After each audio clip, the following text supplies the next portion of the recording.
Hi, my name's Sophie, and I'm going to talk a little bit tonight about transitioning from high school parley to APDA. Just a little bit about me, really quickly. Um, I am currently a freshman at Brown, or about to be a sophomore, incoming sophomore at Brown. Just finished my first year of APDA. I did 3, 4 years of high school parley debate at Horace Mann in the Bronx. And I competed largely with the NYPDL, but also did a bunch of other East Coast parley debate and a little bit of West Coast parley debate, and I can speak a little bit to it. This presentation is going to be mainly talking about the East Coast format, but both the East Coast and the West Coast aren't that different in general. And if you've dabbled in the East Coast, a lot of this should be applicable. So just taking across NYPDL style format and making it adjusted to APTA in all these ways will probably help you figure out how to adjust to APTA. And all of the differences are going to be briefly mentioned throughout this presentation. Okay, so first, just an agenda. First, we'll talk about Intro to APTA, what it is for those of you who are not familiar, why you may or may not want to try it. Then we'll talk about some general advice, how you can adapt, how the formats are different, and what to be thinking about if you're transitioning into APTA for the first time. And then we'll talk about prepping. If you want to get involved, obviously there's no pressure to, but if you're interested in trying out the format more, some things you can do over the summer. Okay, so first, an introduction to APDA. So, generally, what is APDA? So, APDA is American Parliamentary Debate Association. That's what it stands for. And it's a parliamentary debate league, American Parley specifically. And it has both cases and motions tournaments, but it's predominantly cases. So, what that means is there's two different types of tournaments. The first is cases, and how cases work is people on the Gov come in with their own cases that are pre-written about any topic that they want to be written about.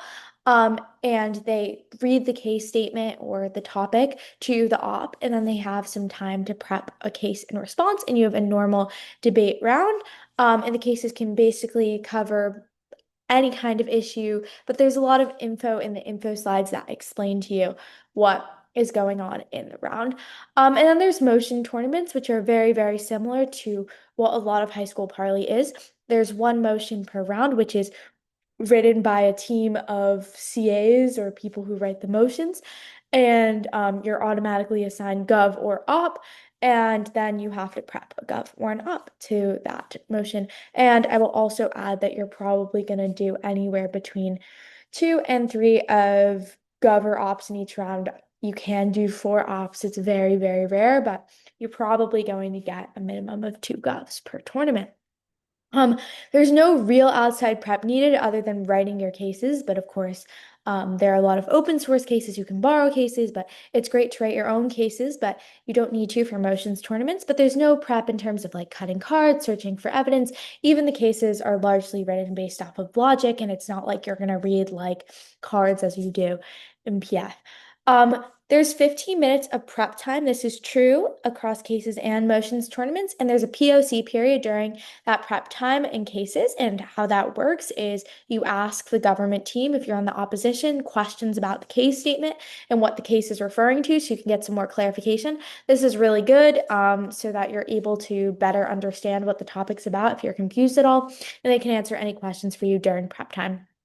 It's the same speech times as high school parley, so that's 7 minutes, 8 minutes, but you get an extra 30 seconds, which isn't just a grace period. It's like a permanent 30 seconds. So it's 7.5, 8.5, 8.5, 8.5, 8.5, 4.5, 5.5. And then there's no generative AI allowed officially, and tournaments are allowed to decide if this is true or not, but there's no internet prep allowed in rounds. Typically, there's like gray areas in terms of what is allowed and what isn't, but prepped materials are usually allowed. So if you have a pre-prepared case or pre-prepared blocks or pre-prepared something, you're allowed to use those in rounds.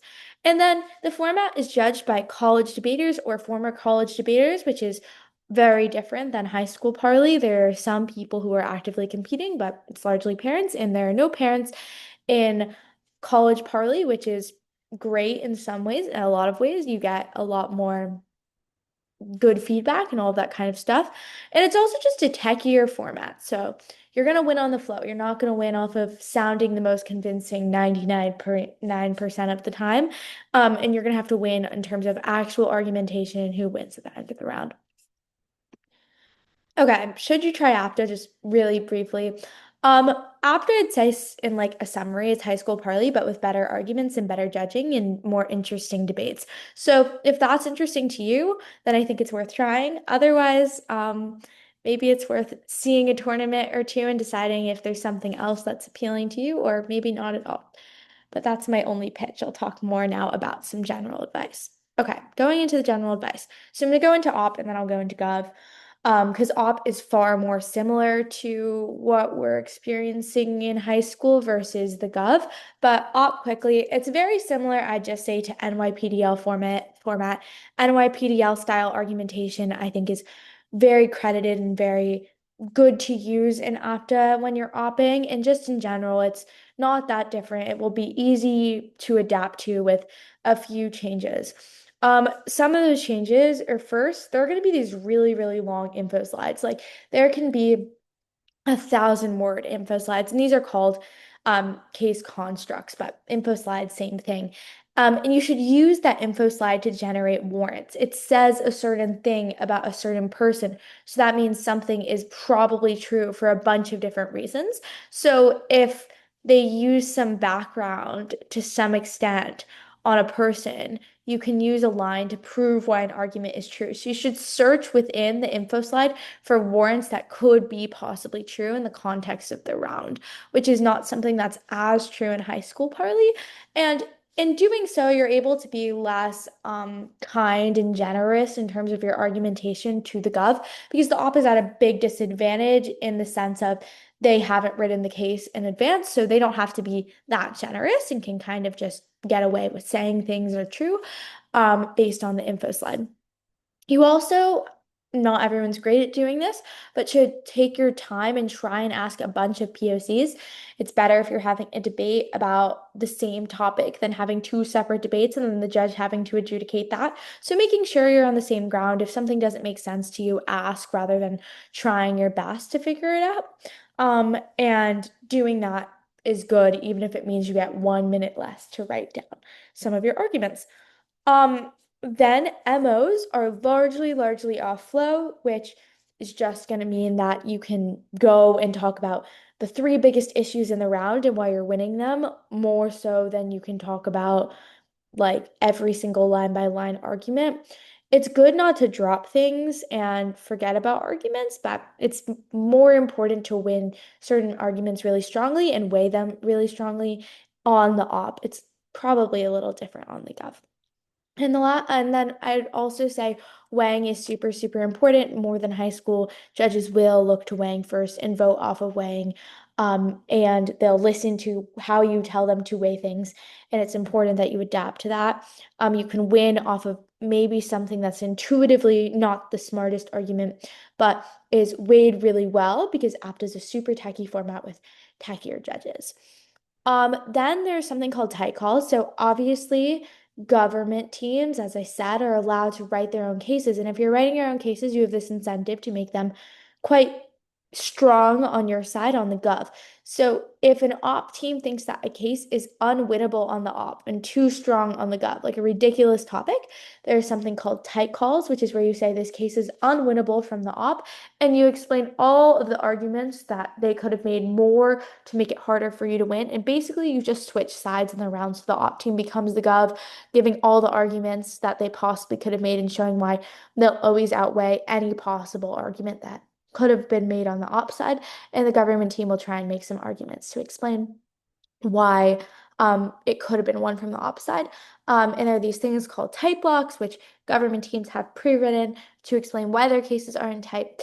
But there's a lot of ways to come up with creative ops, and this is an important thing to learn. You're not going to be able to like op even motions or even topics 90% of the time because you're going to see a lot of really strong cases. So you have to be more creative and find like a narrow ground and place in which you're winning and not instantly look at topics and be like, there's no possible op.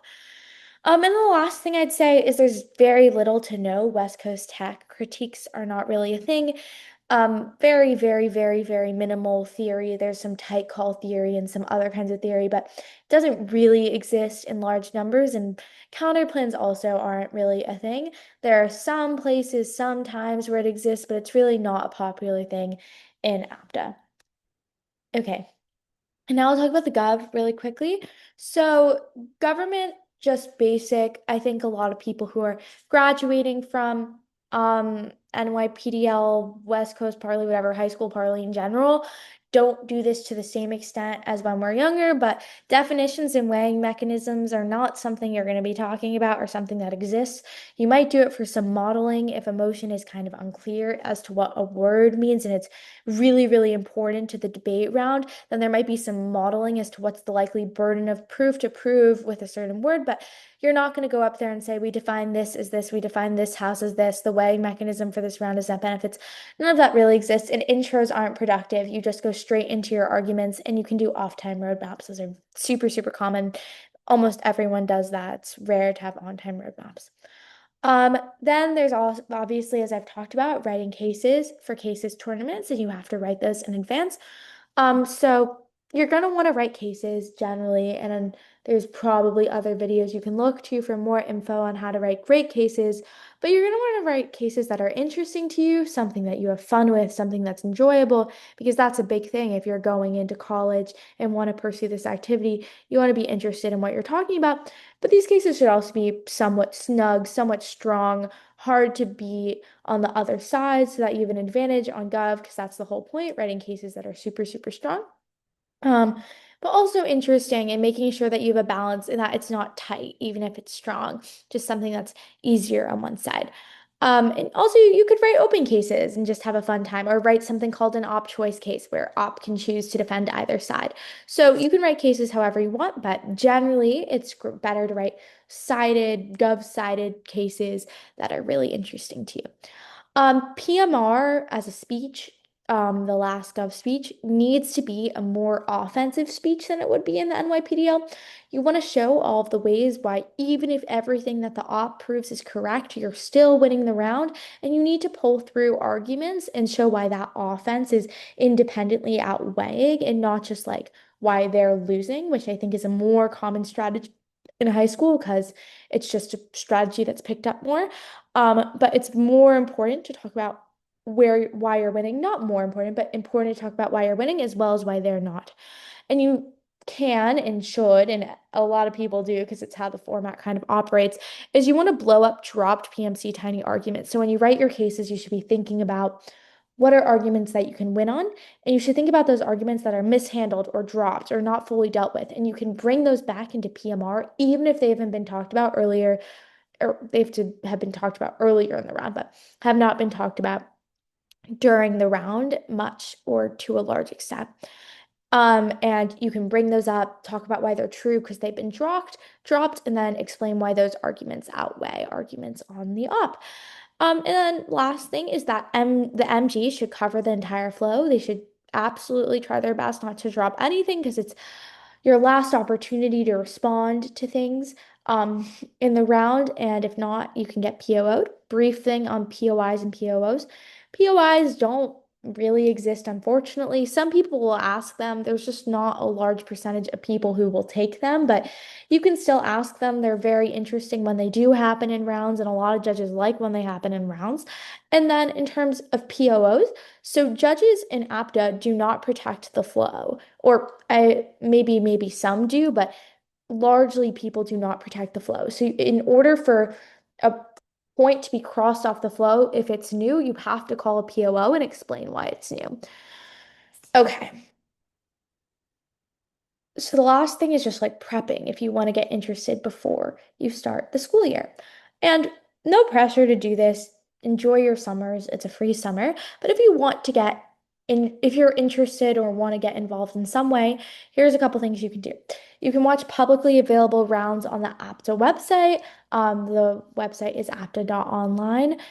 There's a lot of great rounds of a lot of great debaters, and you can watch and see what the format looks like in action and what the experience is and see if it's something you're interested in. You can watch a bunch of other educational videos that are publicly available online explaining how different aspects of the format work. And you can come to the summer open. And also, when you go to campus, get involved with your teams, reach out to other people, get involved with APDA on larger scales. And all of those are great ways to learn more about APDA. So that's all. And I really hope that this is helpful and that it brings some of you into a really, really great debate format. And hopefully you continue to debate like you did in high school. And I hope all this was super informative. Have a great morning, evening, afternoon, whenever you're watching this.